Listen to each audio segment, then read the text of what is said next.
Menga qara toy, singlimning orqasidan xirapashada yopishib yurgan senmi? Shibli. Tushunmadim men. Sen meni oldimga kelading. Sen Nito adresga tushib qolmadingmi, toy? Ko'chada yurmagan-o. Men seni oldinga singlimni sha'nini himoya qilish uchun keldim. Sen kim bo'psan? Unimga tik boraman singlim uchun. Radnoy sening bo'ladimi sen? Radnoy sening bo'lsa men uzr so'rayman. Bo'pti, ketaver. Singlingni hech kim bezovta qilmaydi boshqa. Menga qara erkak. Lafzingga ishondim.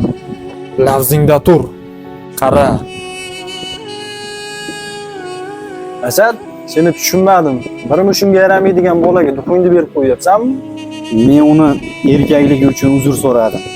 Shu erkakmi bir mushimga yaramaydigan bola? Haqiqiy erkak va o'zini jussasida yo kuchida emas, balki mahramlarini himoya qilish uchun o'limga tik bora olishi uni erkakligini isbotlaydi. Men shu xislati uchun boshimni egdim.